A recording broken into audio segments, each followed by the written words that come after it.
And then I'm going to give myself the spotlight here, I think, if I can find it.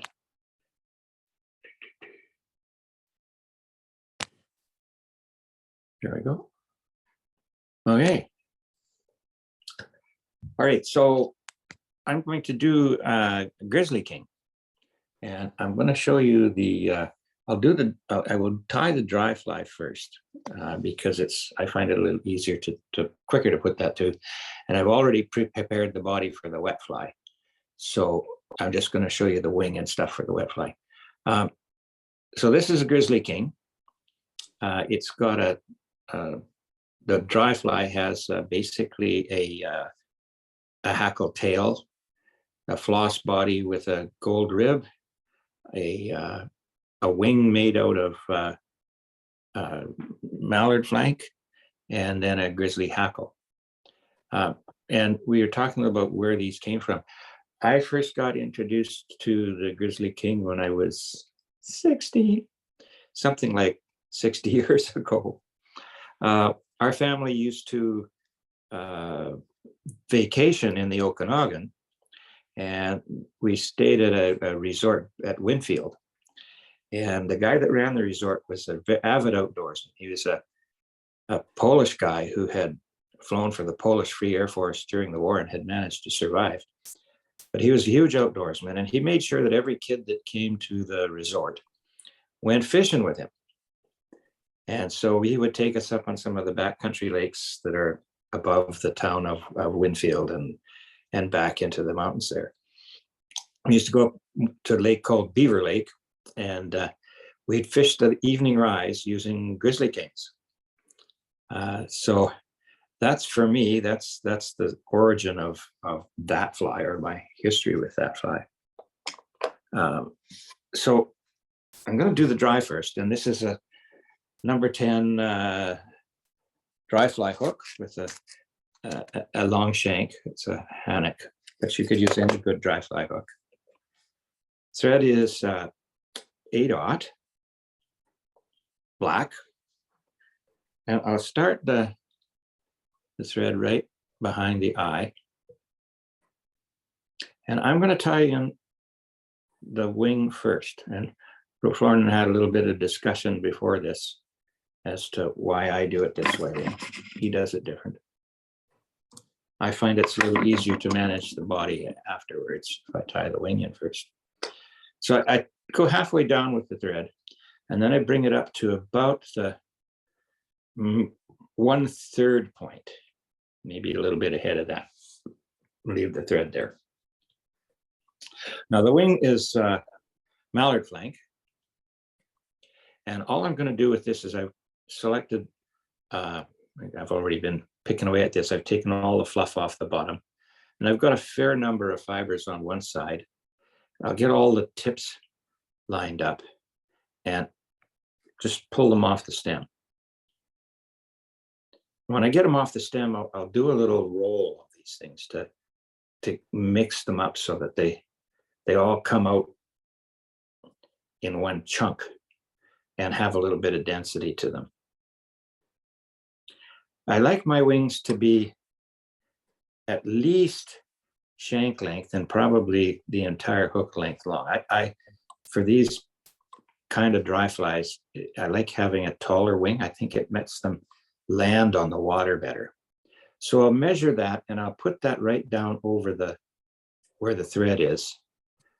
Bring the thread up in between my fingers, push it back down the far side and pull it back, but I won't tighten it there. I'll bring it back up in between the fingers again. And when I tighten up, I will pinch on the feather so that it doesn't roll around the shank. And I'll do the same thing down the far side, pull it up, and do that a couple of times. And each time I do that, I want to make sure the previous wrap is behind the first one. At that point, I've got the wing attached to the hook, and I'm going to trim this off at a bit of an angle.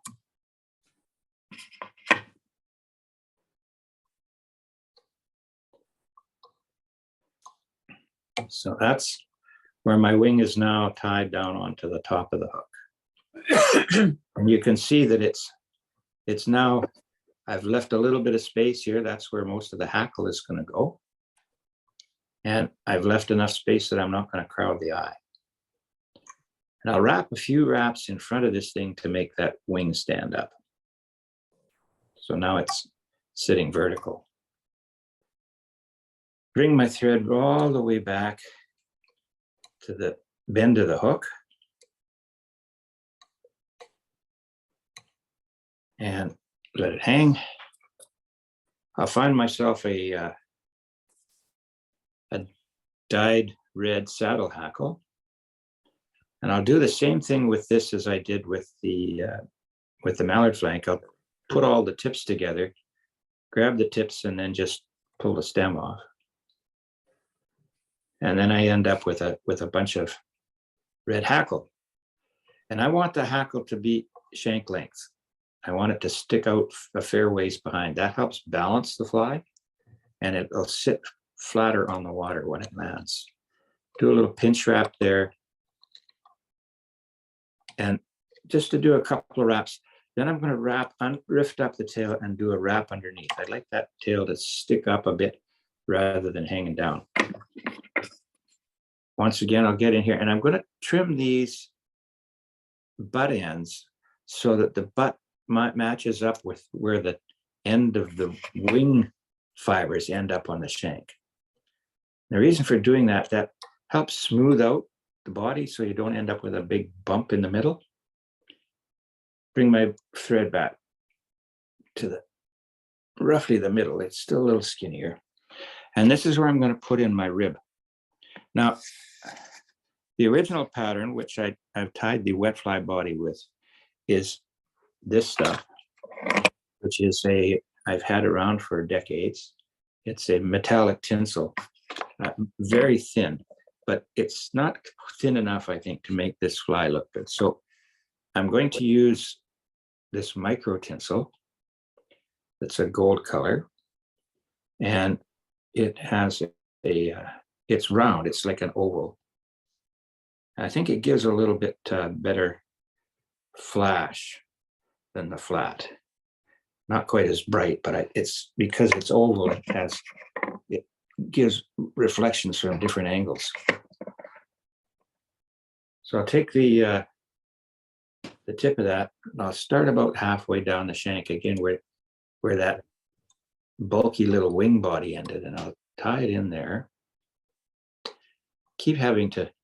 This thread keeps wanting to fall the wrong way. So if your thread loop, when you're doing a soft loop, falls forward, spin your thread counterclockwise. And that causes the loop to fall towards the back. And that makes it easier to trap that piece of material. I'll wrap that on the far side of the hook away from me. So it goes right back to there. Stick it in the material clip so it's out of the way. And I'm working on the last little bit of the original 3-strand or 4-strand floss that I had. This is a lighter green. The wet fly, I used this darker green on.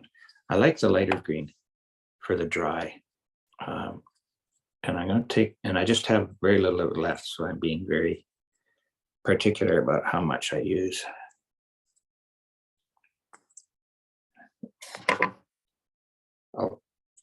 It's a 4-strand floss. So I'll take a bit off here and get it onto the spool. So I've got about 8 inches of it. That's probably too much, but that's okay. Somewhere like that. And I'll do this again. I'll come up in here right behind where the wing is. And I'll do a soft loop over that. And once I get it on the hook, I'll just slide it back a little bit so the butts line up with where that end of the wing ended. And I'll wrap my thread back to the very back. Bring it all the way forward to right behind the wing.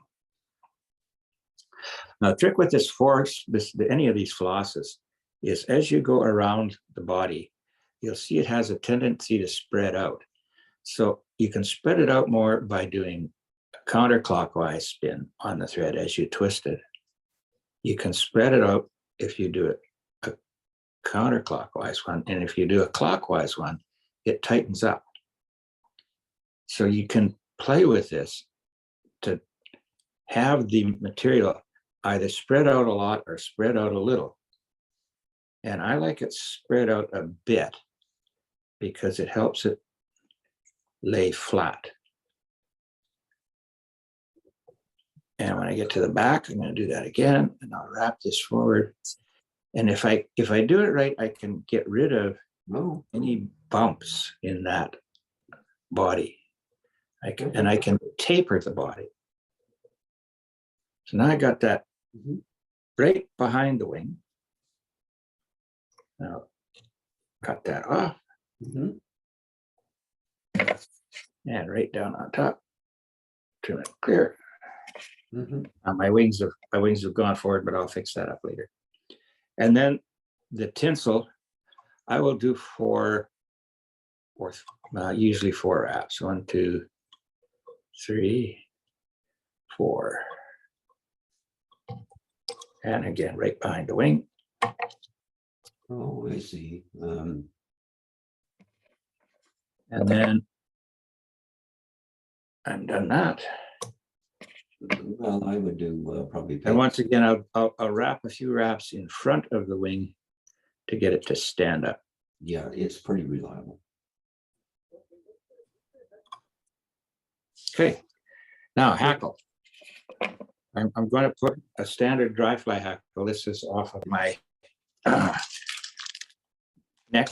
It's a Grizzly, and I've selected a hackle that is roughly where the part of the hackle that I'm going to tie with is roughly 1.5 gap of the hook. So I'll check that out. And because this is a neck hackle, it's quite tapered. So I'm only going to use the tip of it where I get rid of all of the really long stuff at the bottom. I'm going to strip that back so I have a bare stem. And I'll trim it off right there. And the last thing I'm going to do with this is to keep the hackle stem from pulling out. I'm going to keep it right next to the stem. I'm going to trim off some barbs of this hackle to leave a little bit of barbs sticking out from the stem that are going to get trapped by the thread when I put it on. I'm going to tie this so that the shiny side of the hackle with the dark color faces away from me and the dull side faces me. And I'll put that stem down at a 45-degree angle right behind the wing. And I'll tie it down behind the wing, a couple of good wraps, and then a couple of good wraps in front.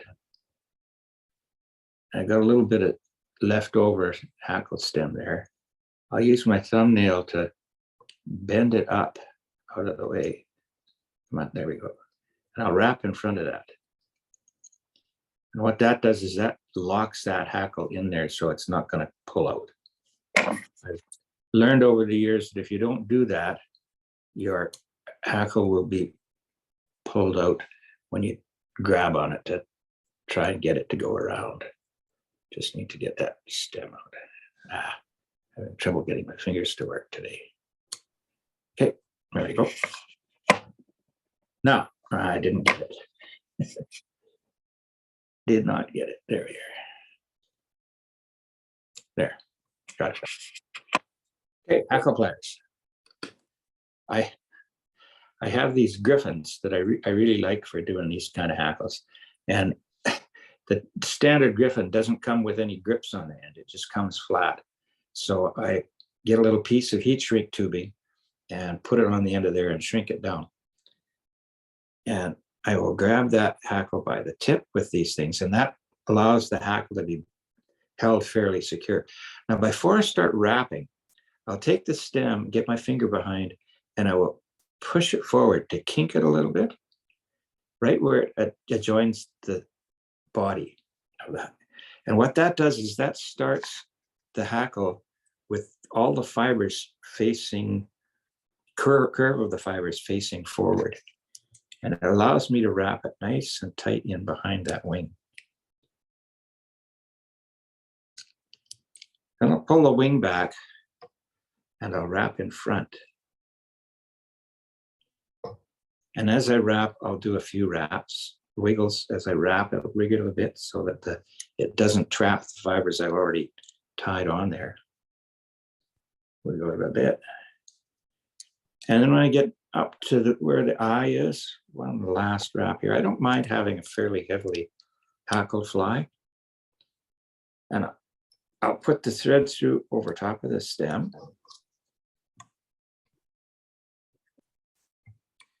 And then I'll pull the stem back and wrap in front.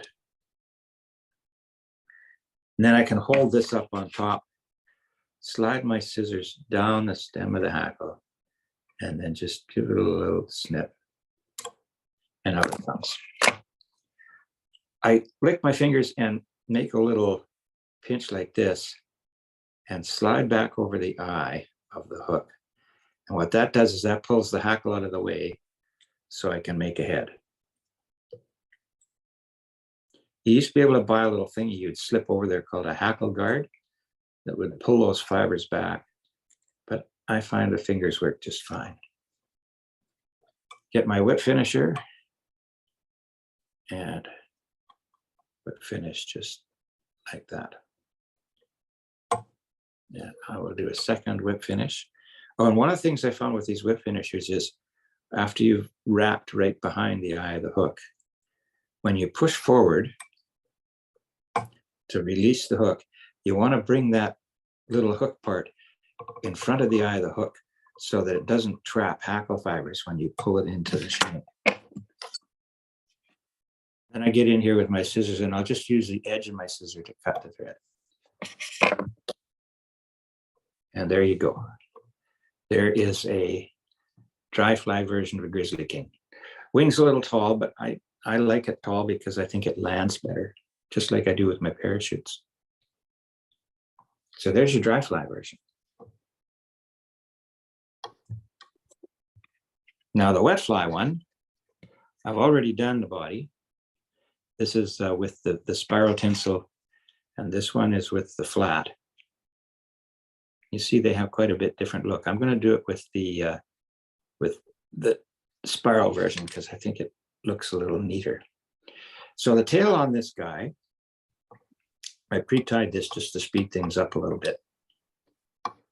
The tail on this thing is actually a dyed red duck quill. That's it. And all I do is snip a little segment off of the stem and tie it down on the back. And when you tie it down on the back, you do the same pinch wrap as I did for the dry fly one hackle, where you pinch it between your fingers, put it up between your fingers, down the far side, and then back up and then pull down. And what that does is that causes that hackle, or sorry, that duck quill to sit on top of the hook. Yep. Question? Nope. Okay. Anyway, I pre-tied this just to speed it up a little bit. Body's done the same basic body as the dry fly version, except I made it a little thicker.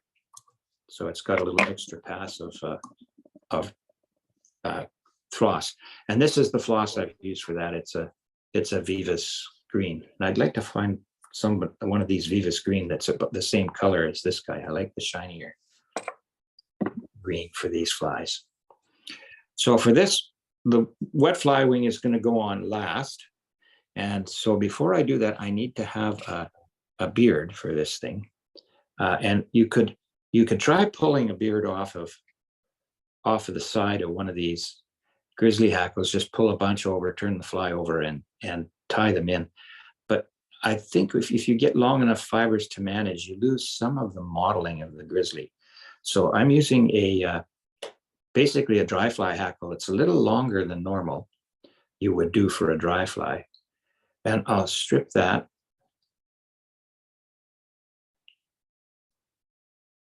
All the way off the stem. And then I'm going to come in here and strip some of the hackle barbs off the stem, right where I'm going to tie them in. So I have half. Then I'll trim the stem out. And I'm going to tie it in this time with the shiny side or the colored side facing me and the dull side facing away. That causes the cup of the hackle to go the other way. And I will tie it, and I've pulled off the front side of those hackle fibers, so that when I tie it in like that, again, do the same thing, pull that stem back and cut it off, trim it, and that's locked in. Now it's not going to pull out. I'm going to make sure, I'm going to start the hackle right in front of where the body is. Once again, where's my hackle pliers? Grab the tip. And as you see, the first wrap is going to be stem, and it's just going to go behind, and it's going to face backwards because of the way I've oriented that hackle. And I'll do that, and I'll get, until I get, oh, cotton picker. This is a little bit stiffer stem than I wanted, but it's okay. Now I'm only going to do about three of these wraps. Come in here and tie that hackle off. In front as well. Here with my scissors and clean that up. Now this is where I do the thing that Florin did a little while back. Wet my fingers and I'll pull all these hackle fibers back and down below the hook shank. Pull them down below the hook shank, so that there's not, most of the hackles are now underneath the hook shank. And I'll wrap right back to where I first tied that hackle in and push these fibers down. So now I've got a fair bit of place in front of the hackle where I can tie the wing down. And I've got some that are sticking up above the shank. They won't go down. I'm going to trim them off. And that, one of the things that does is that helps this wet fly wing to stand up a bit off of the hook shank with those little bits of hackle barbs sticking up. So there we go. Now I'm going to take my mallard flank, and I can do the same thing as I did with the dry, but there's two ways to do this. One of the things you can do is you can take a mallard flank, wherever I put them. I can take a mallard flank with a longer fibers, like this guy here, and do the same thing as I did with the other one. I'll pull a bunch off the side and roll them over and then tie them in as a wet fly wing. The other way you can do that is if you've got a reasonable amount of mallard flank around you, you can find one that's a tip that will be just the right length to go from the front of the hook to the back, overhanging the tail. And I will use just the tip of that, tie it on as a wing. So I will try to get the right amount of material so that it just goes back to the tail. So just a teeny bit more. So that should be about right. Now, before I tie that on, I want it to be tented down.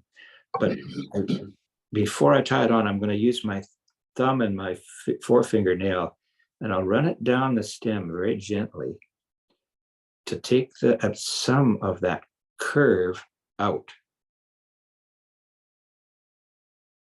So it straightens the stem a little bit. Now it's not cut so much. And I can lay this down on top and tie the stem down, a couple of wraps, and pull it the stem forward through where those wraps are until the tail lines up with the wing. Then a good solid wrap or two.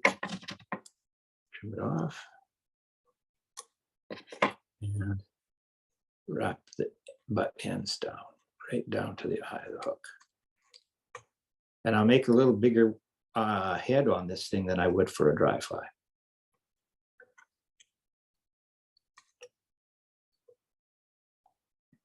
And I can kink that up a little bit with my thumb there. I can kink that stem a little bit so that it sits up a bit. And we'll finish.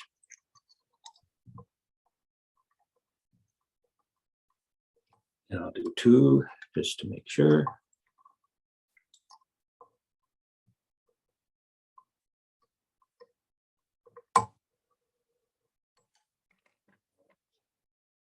There you go. That's the wet fly version, with a slight adaptation of how to tie the wing.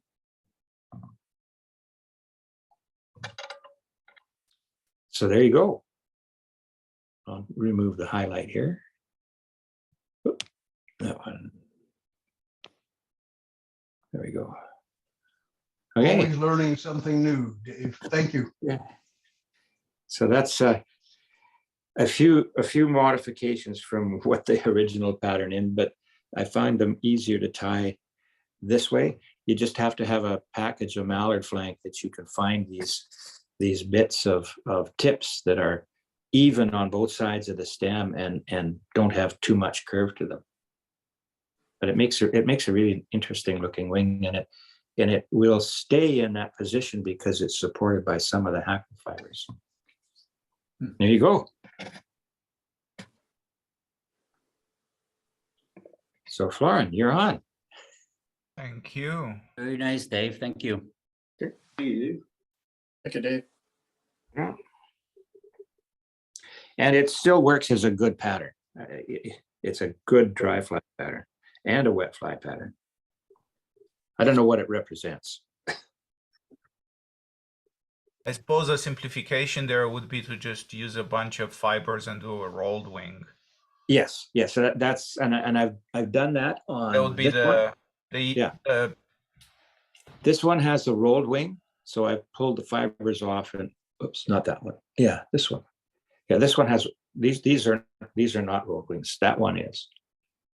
So I just pulled a bunch and rolled them over, like you said, and put them on just like I did with the dry fly wing, except mount it so that it's a wet fly. So, And the other thing that in my experience with this material is when you buy one of those packets of mallard flank or any flank feathers, just clean up your fly tying desk, dump all the feathers on the desk, strip the fluff, and sort them by sizes in little Ziploc bags. And then your life is going to be tremendously easier next time you sit down to tie. To tie a few of those things. I mean, you just create, and if you clean more than one packet, of course, then you can have the vacuum handy and, you only do the mess once. It does make a bit of a difference. Yeah. Good. Anyway, my flies are fairly simple. All I wanted to show you are different things you can do with peacock herl, ostrich herl. So this is one of the variations. I gave Dave like 3 different experiments with the herl, and I have for a lot of these flies, what I'm using is fairly small ostrich feathers. You can sometimes find these to buy. Mine come from an old ostrich feather duster where the size of the feathers is, I don't know, 4 to 6 inches at most, and the fibers are fairly fine, which is what I like. When you buy these things, here's a from the fly shop. These are big, very fluffy hurls. And so if you're tying smaller flies, that can be a bit of a disadvantage. But if you tie bigger flies, then of course that's not a problem. So anyway, so this is tail and abdomen out of the gray feather, and the little hot spot here with the chartreuse hurl, and then just a bead head, and all of this tied on a jig hook so it would fish upside down like this. Okay, so let's do the first fly.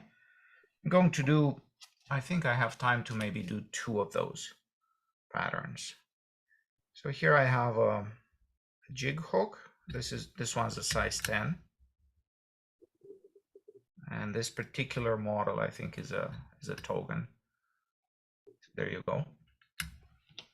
For the thread, I'm just using some brown, dark brown Uni 8/0.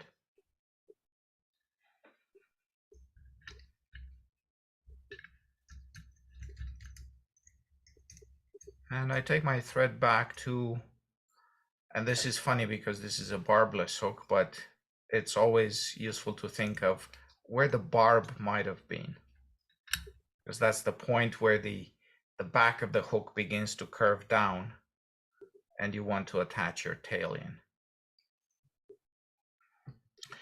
Now what I'm going to do is I'm going to take the ostrich feather, and I'm going to select, and this is a fairly sizable body, so I'm going to go where the feather is a little fuller.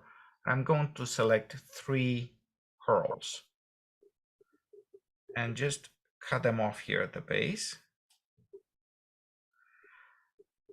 and check to see whether the tips are reasonably well aligned, which they're not quite that well on this in this particular case. So I'm going to just hand align the tips a little bit. So I have 3 hurls here, and I'm going to put a little tail. So again, run the thread through my fingers so that things do stay in place where I put them. And here's the tail. The next thing I want to do is I want to use a rib on this fly. And what I've done, this is one of my standard concoctions. I have taken a spool of this, it's some kind of a glitter thread that I found at a sewing shop. And it comes in spools that are very kind of non-standard.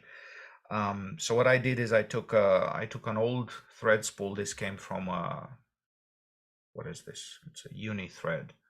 And I re-spooled the thread on this thing. I put a spool keeper on top, and then to be able to attach this to the vise, I have this little peg, whoops, which is just a bunch of shrink tubing with a tiny little magnet at the end. So what this is going to allow me to do is to take the whole concoction and stick it onto my vise jaws, and it's going to stay there when I rotate the jaws. So if you do rotary tying, this is a way to work around one of these difficulties that you have in rotary tying, which is what do you do with the rib material if you don't want to cut it off the spool? And I'm doing all of this just because I don't like to cut my stuff off the spool, that's all. Okay, so then just attach the rib here at the same point where I tied in the hurls. Then I'm going to put this peg back in here and stick this. This is going to be now out of the way, and I can get on with the rest of the fly. So now what I'm going to do is I'm going to secure, so move the thread forward, and at the same time firmly secure the remaining stub of that thread. Now I promised some rotary tying, so that's what I'm going to do. And because I have a bead on, I would rather do a quick knot with a whip finisher than with my fingers. There you go. Put this on my bobbing hanger. And then I'm going to take these 3 strands, and I'm going to use these fine hackle pliers that grip very well. Now, the nice thing about ostrich herl, as opposed to peacock herl, is that it does tend to be a lot sturdier. So that's a nice feature. Now, the first turn of the herl, I would like to be behind where I attached. So I want the rib to be starting after the first turn of herl. Okay, so there and the advantage of using rotary here is that I can control very well how this herl is going to lie. I'm not going to get any twisting. So I can have it come on the hook shank very nicely. So there's very little matting of the fibers in the process. Now, of course, the disadvantage of using herl of that size is, as you can see, it's kind of short here. So I didn't get maybe as far front as I would have liked to. That's okay. I may just have a bigger hotspot, or if you want here at this stage, you can also, take another clump of fibers. This is a fairly large hook, a size 10. You can take another little clump of fibers and tie them in and finish off the body. Maybe I'll do that so it looks a little bit nicer. So here I take my herls, and given the shape of the hook, it's going to be easier to do it with the point down. So go back to where I did the attaching. Like I said, this is, yeah, I slipped it in here. Okay. And you can get also by without having one of those fancy automatic bobbins if you keep your bobbin hanger actually very close here. Maybe I should zoom out just a wee bit so you can see the whole setup here. There you go. So this allows you to pick up and continue wrapping thread without having, like a huge distance between bobbin and fly. Okay. So back to the herl here. So again, attach it. Kind of make sure that it's in a position that you like, and continue the wrapping, and just twist this around if you feel that things aren't quite looking exactly the way you want them to. And keep going. You don't want to stop too short, because there's always a tremendous amount of space behind these beads, and always, I find that my flies tend to end up with a bit of an unsightly gap here if I'm not careful enough. So it looks like I filled this in, but I really haven't. You'll see that there is still plenty of room there once I get to it. Okay. So now the herl is well attached. I just need to do the ribbing.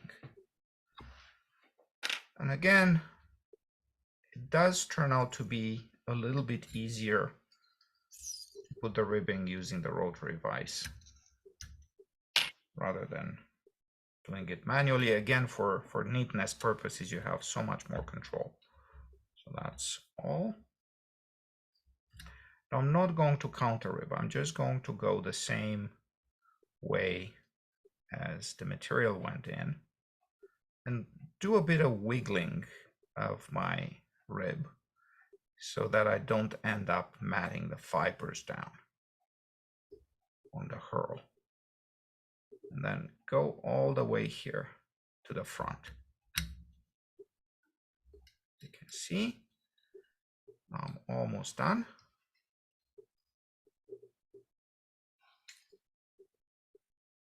And here, inevitably, you will be matting the herl, and you're going to attach another color anyway. So there you are.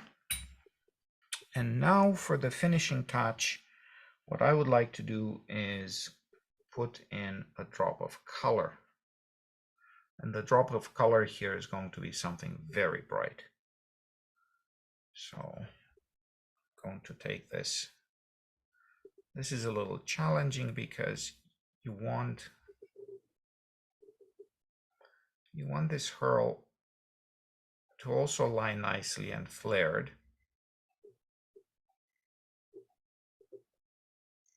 And so, oops. Okay, I'll do it like this. Fortunately, you're not going to be able to see very well. So what I'm doing is I'm sticking the end of the herl that I'm attaching, I'm sticking it right under the bead. And so by doing that, it's a lot easier to tie in. And then just wrap it around at this point.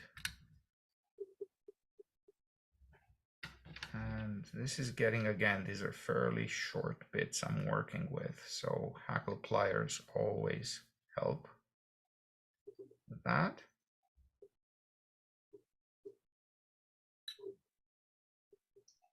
And just go in and do as many turns as you possibly can to fill up that gap that's right behind the bead.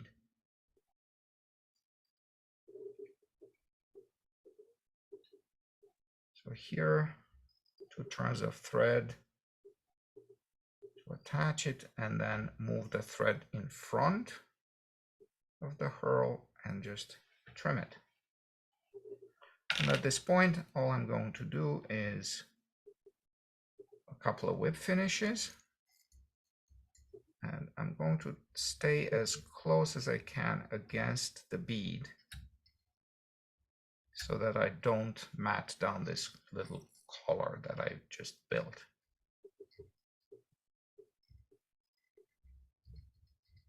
There you go.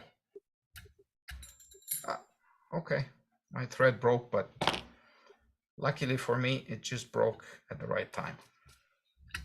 There you go, and that's the completed fly. And you can do endless variations on this. I've also tried some where I combined some of the ostrich herl with marabou for a more traditional thing. So I get a nice little wiggly tail. As I was tying these things, what I had in mind, I was thinking damsels, right? So you can do a nice tail here, and then use the herl for the body to give you this sort of breathing, moving feel to the whole concoction. And then I did a peacock herl just behind the bead. So there are, endless possibilities. Okay, so that's for the big fly. Now for a little fly, I thought we should tie some little flies every now and then. I'm going to do, and this is a size 16, 3906 Mastad. These are pretty old hooks I have here. And this is essentially gold-ribbed hare's ear,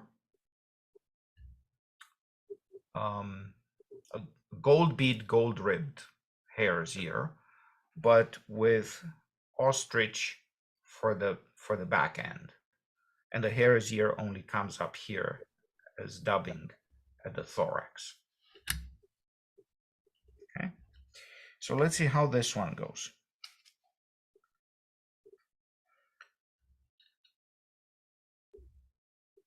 So again, put the hook in the vise. You can see this is This is a fair bit smaller. Going to use the same 8/0 thread. You can actually tie 8/0 thread. Lets you tie pretty big flies. You don't really need. I don't feel the need to switch to heavier thread until I get to, like, you know, seriously big streamers. So now the length of the hurl is not that much of a consideration as it was before, because I went down from a size 10 hook to a size 16, and this is a moderately, it's not exactly a short shank hook, but it's not a Masthead basically has 3 shank lengths for their nymph hooks. There's basically the 9671, which is a little bit of the standard kind of long-bodied nymph. Then you have the 3906B, which is a longish shank wet fly hook, and then there's 3906, which is in my mind a bit of a standard wet fly hook. Now some people would call this a short shank hook. So it varies. It just, you know, look at the hooks you have and decide whether this is too small or too big. You know, this actually corresponds to a size 18 in some of the other hooks. Now this hook really did have a barb, and I'm going to pinch here. Sorry, I did pinch the barb already, and I'm going to wind this thread back to that point that sits right above the barb. Okay, now for rib, I can use the same kind of holographic copperish color, or I can use, for very fine ribbing on small flies, again, I'm using off-label stuff. What I did is I found somewhere fairly large spool of goldish thread, which is some kind of a synthetic core with a spiral metallic cover, and it ends up doing pretty good gold ribs on small flies. And again, to keep this from unraveling and creating a mess, I have a custom-made spool keeper for this. This is an old sewing machine spool. And I suppose you can use a sewing machine to spool your threads on these little things. Now I just have to attach this. And the only challenge is that these hurls, they do get in the way. And there's not much I can do about that. So again, I'm going to stick this to the vise.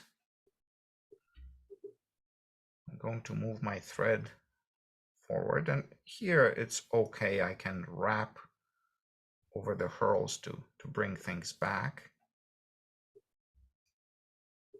And I'm trying to catch this here without having to put my fingers down anymore. And that's enough. That's solidly attached. It's not going to go anywhere. Just trim that off. Okay. Bring this forward and start wrapping the materials. All right, what do I want to do now is I want to do the abdomen for this fly. And so again, I'll do a little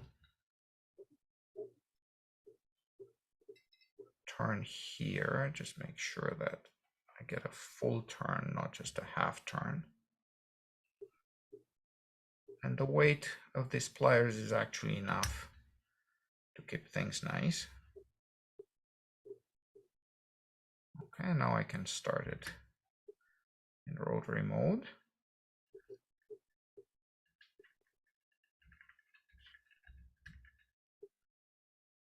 And again, I'm going to go to right behind.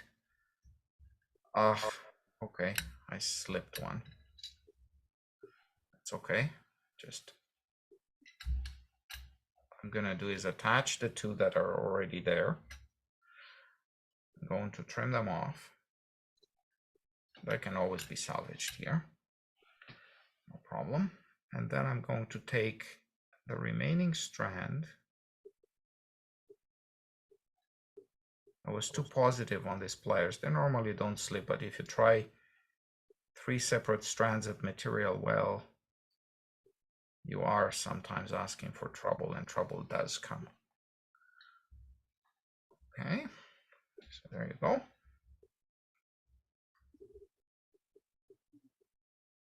If you think this is too much of an abdomen, and if you're going for a slender look, you know, you leave the tails in place, and then you just, instead of 3, you cut 1, and you just do this with only 2.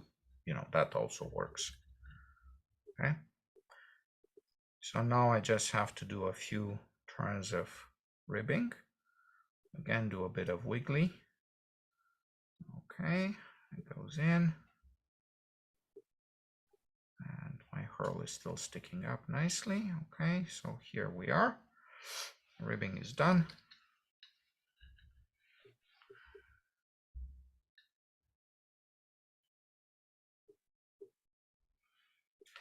Cut it off, and time for a little bit of hair dubbing.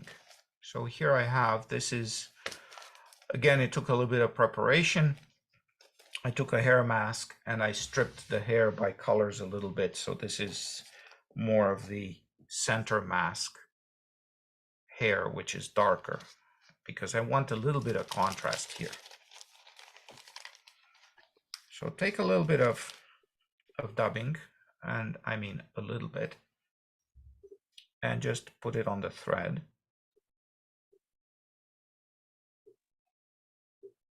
And spin it in the opposite direction your thread spins when you wrap. Okay.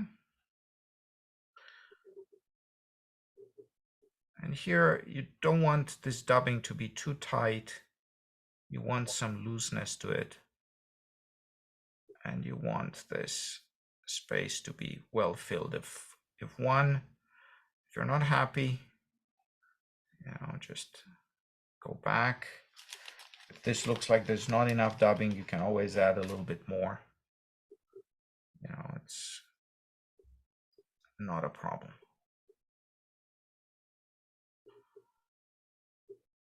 After all, you realize size 16 hook is actually quite big.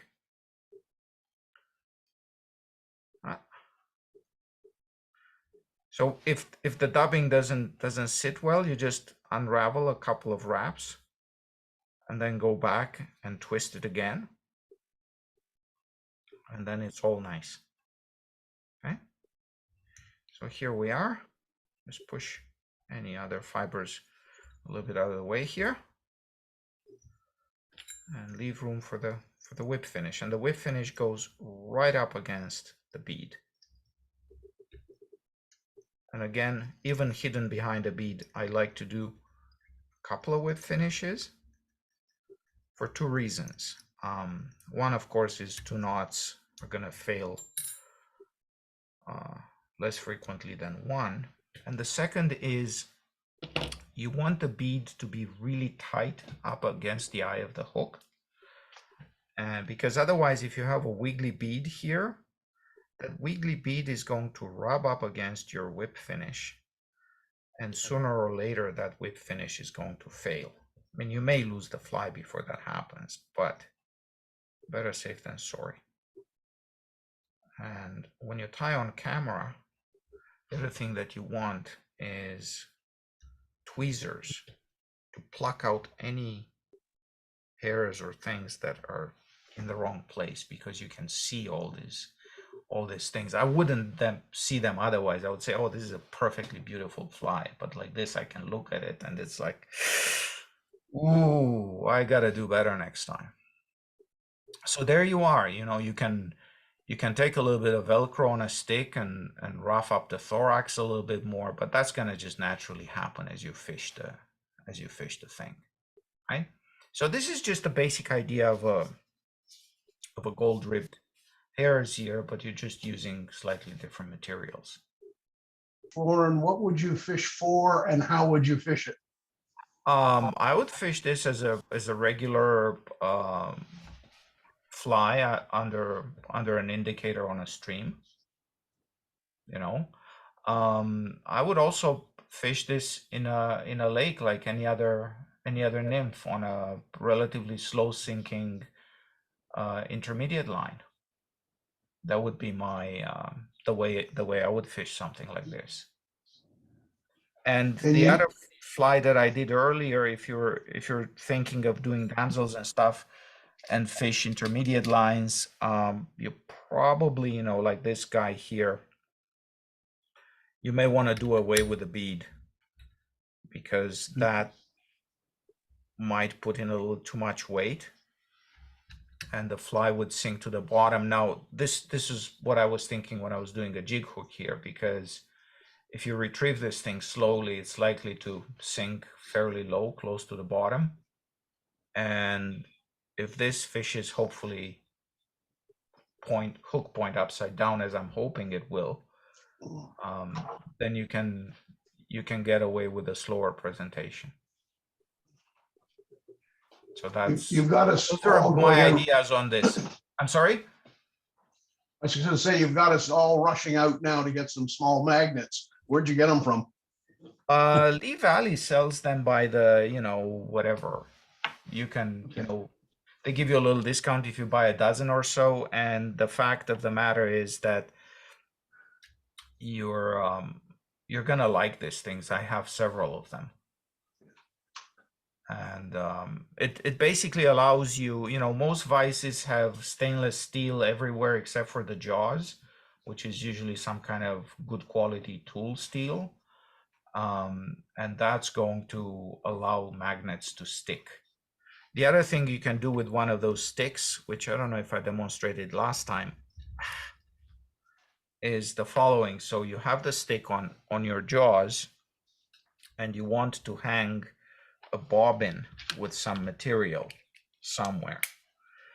And you know, some vices provide you, so this vice has these little 2 buttons here that you can thread material around and hang it, but it's not very handy. And for people like me who like to hang things and also use bobbins all the time, you know, you can put your magnetic stick on the jaws and you can hang whatever you want.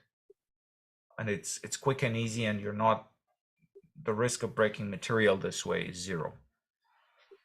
So Yeah, those are rare earth magnets yes, from Lee Valley. yeah, You can so get- they are, yeah, they stick very well. Yeah, and they come in different sizes, diameters. Yeah, I and believe thicknesses and that this stuff. is, this was the 1/4 inch one. Yeah, probably looks like it. Yeah, because here's the thing, and I'm sure you can improve on this design. I've given it some thought, but I already have this ready made and they work. If you take a spool of thread, you may want to play with your whatever you're using for materials here so that you can jam this inside the hole in the center of the spool. Mm-hmm. That makes it for a much neater application, right? Because you can take this and you can stick it here on the jaws. You can see. Florian, where did you get the little